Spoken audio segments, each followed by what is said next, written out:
우리 찬송가 104장 곧 오소서 임마누엘 찬양하시면서 새벽 예배 하나님께 올려드리겠습니다.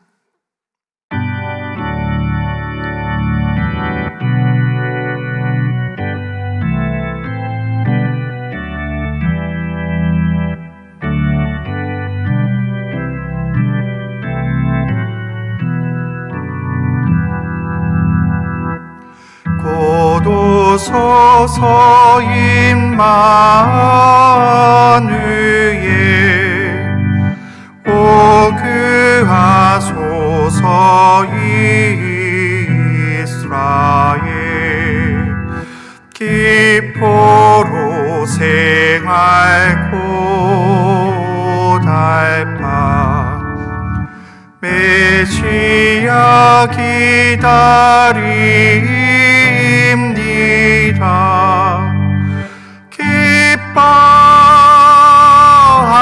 기뻐하라 이스라엘 곧 오시리오 임마누엘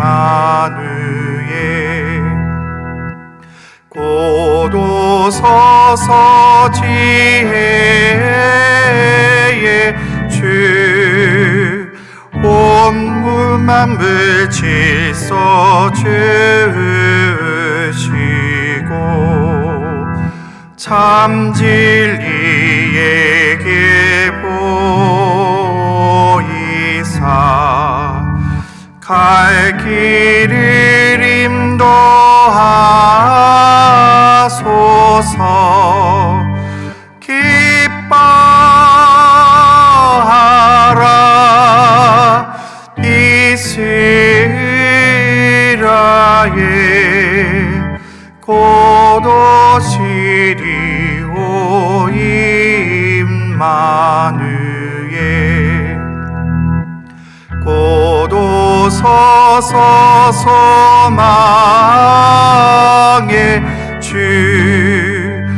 만 백성 한 마음 이루어 시기와 분쟁 없애고 참 평화 채워 주소서.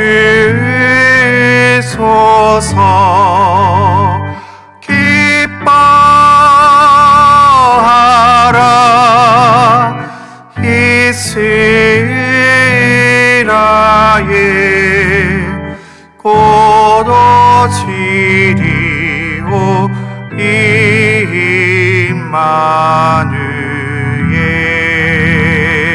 임마누엘.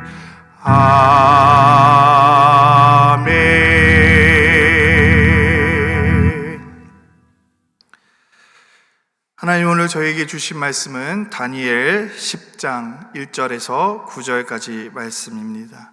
우리 함께 한 목소리로 읽도록 하겠습니다. 바사왕 고레스 제3년에 한 일이 벨드사살이라 이름한 다니엘에게 나타났는데 그 일이 참되니 곧 큰 전쟁에 관한 것이라. 다니엘이 그 일을 분명히 알았고 그 환상을 깨달았으니라. 그때 나 다니엘이 새 이래 동안 슬퍼하며 새 이래가 차기까지 좋은 떡을 먹지 아니하며 고기와 포도주를 입에 대지 아니하며 또 기름을 바르지 아니하니라. 첫째 달 24일에 내가 hit대겔이라 하는 큰 강가에 있었는데 그때 내가 눈을 들어 바라본즉 한 사람이 세머포 옷을 입었고 허리에는 우바스 순금띠를 띠었더라.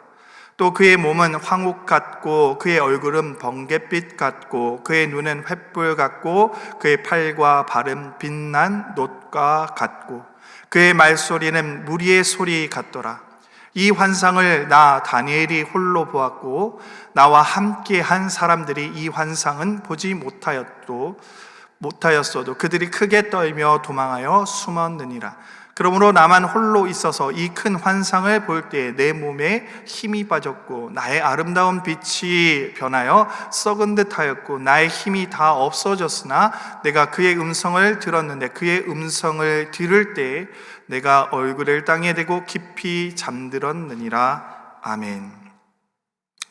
이제 어제 주일은 대림절 두 번째 주일이었습니다. 이 두 번째 주일의 촛불은 준비하는 촛불이고 하나님의 언약을 기억하는 그러한 의미를 가진 날입니다. 또한 이 두 번째 주일은 주님의 오심을 바라보며 기대하며 우리의 마음을 하나님께 온전히 회개하며 나아가는 그러한 주일이기도 합니다. 쉽게 생각하면 예수님의 오심을 기다리며 회개하는 마음으로 그렇게 준비하는 시간인 것이죠. 여러분의 마음을 정말 정결하게 하나님 앞에 드릴 수 있는 그런 한 주간이 되기를 간절히 소망합니다. 오늘 말씀은 다니엘이 보았던 4개의 환상 가운데 4번째 부분에 해당합니다. 마지막 환상이죠.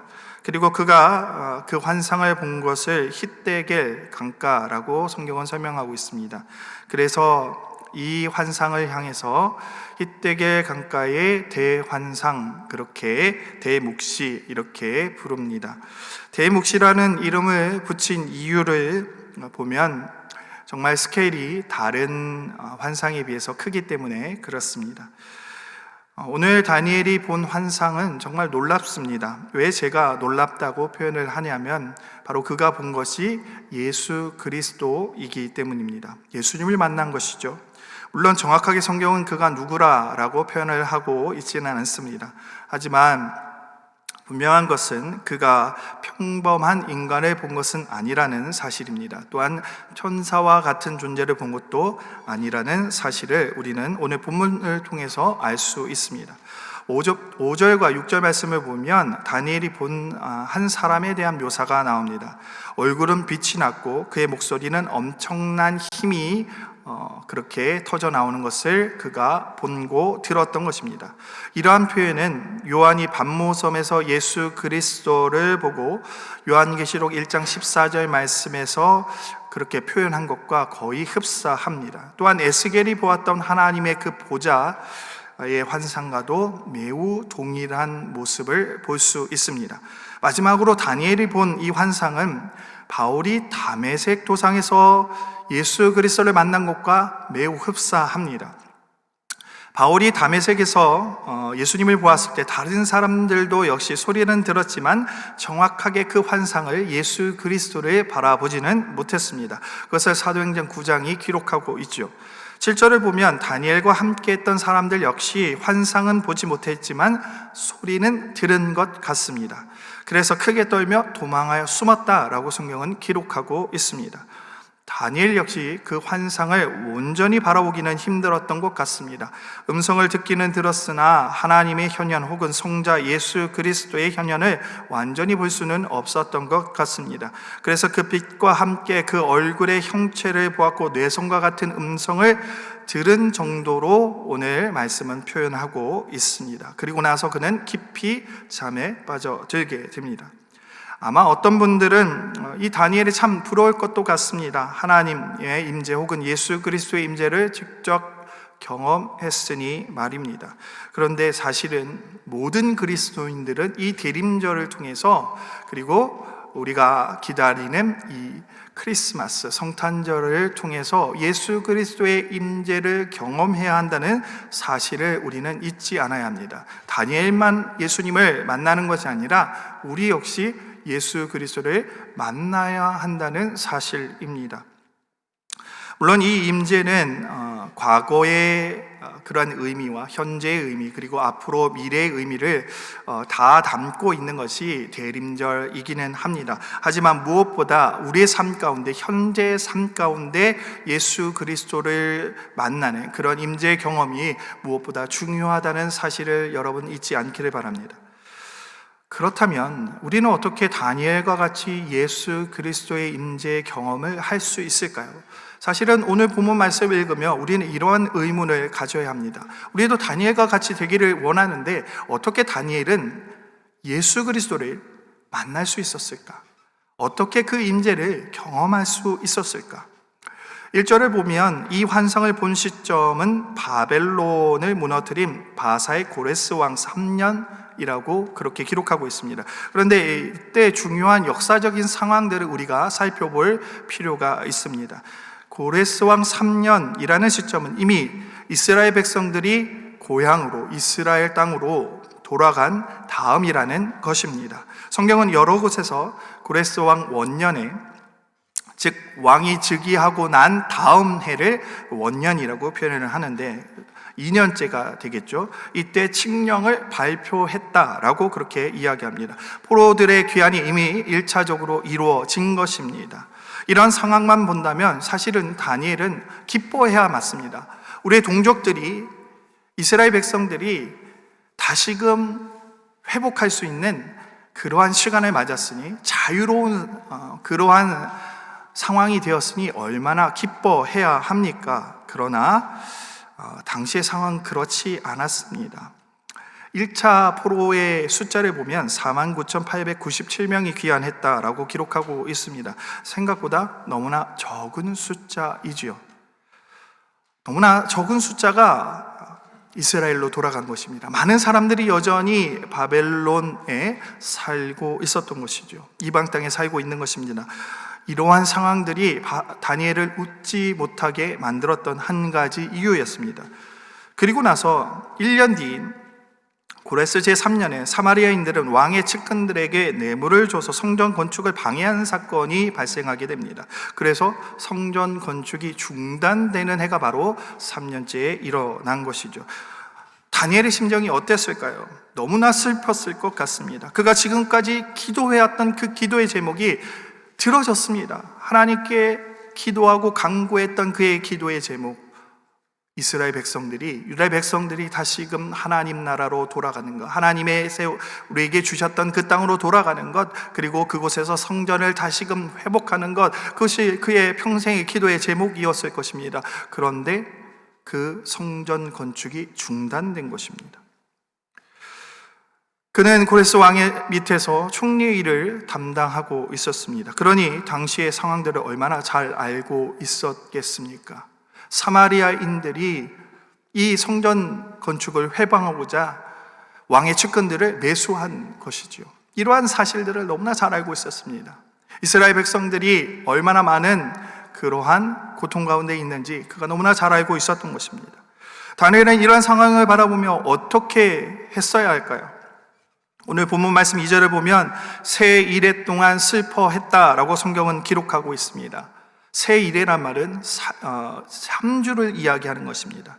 그냥 슬퍼한 것이 아닙니다. 이 기간 동안 금식과 같은 상황을 연출했습니다. 물론 완전한 금식은 아니었을 것입니다. 거친 밀전병이나 채소 위주로 음식을 먹었을 것 같습니다. 그가 처음 왕궁에 들어가서 신전에 드려졌던 고기를 먹지 않았을 때와 같이 그가 그렇게 먹고 마셨다는 것이죠.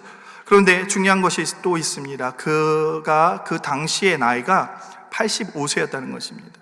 그가 젊을 때는 충분히 21일 동안 그렇게 견딜 수 있었겠지만 지금은 굉장히 고령이 된 그러한 시점이지요. 그러한 상황 가운데 거의 금식을 하듯이 21일 동안 하나님께 기도하며 자신의 모든 것을 바쳐서 하나님께 울부짖었던 것입니다. 또한 이 기간 동안 그는 기름을 바르지 않았다라고 성경은 기록하고 있습니다. 여러분, 중동 지역에서 기름을 바르지 않고 생활하는 것은 참으로 힘든 일입니다. 왜냐하면 굉장히 드라이하기 때문이죠. 피부가 막 갈라졌을 것입니다. 이 건조한 날씨는 피부를 상하게 하는 그러한 요건 중에 하나입니다. 그래서 당시 사람들은 기름을 피부에도 발랐고 머리에도 발랐던 것입니다. 그런데 그는 이 모든 것을 하지 않겠다라고 선언하고 21일 동안 그렇게 하나님 앞에 매달린 것입니다.